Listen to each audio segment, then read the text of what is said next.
ঢাকার তেজগাঁওয়ের তেজকুনি পাড়ায় একটি ময়লার স্তূপ থেকে বস্তাবন্দি অবস্থায় 5 বছর বয়সী এক শিশুর মরদেহ উদ্ধার করেছে পুলিশ। রোজামণি নামে শিশুটির শরীরে গরম পানির ছ্যাঁকা ও আঘাতের চিহ্ন পাওয়া গেছে।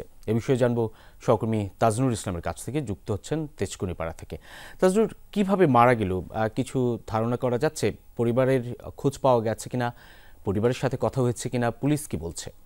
দেখুন, শিশুটি যে মহল্লায় থাকতো সেই মহল্লাতে রয়েছে, সেই গলিতে রয়েছে তেজকুনি পাড়া জামে মসজিদের যেই গলি, সেই গলিতে রয়েছে। এখন মূলত যেই আনুষ্ঠানিকতা চলছে সেটি হচ্ছে রোজামণির এর মধ্যে রোজামণির যে মরদেহ সেটির গোসলের কার্যক্রম সম্পন্ন হয়েছে এবং কিছুক্ষণ পরে জানাজার যে আনুষ্ঠানিকতা সেটি সম্পন্ন হবে।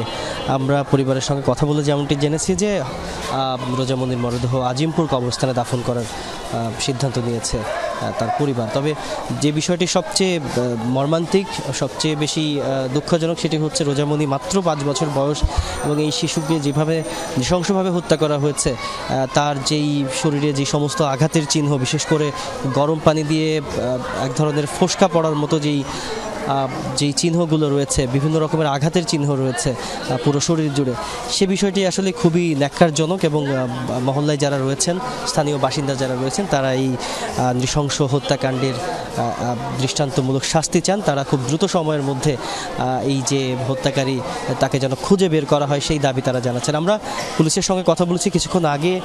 পিবিআইয়ের একটি তদন্ত দল পরিবারের সঙ্গে কথা বলতে এই তেজকুনি পাড়ার এই মহল্লাতে এসেছিল এবং তারা পরিবারের সঙ্গে এখনও কথা বলছে।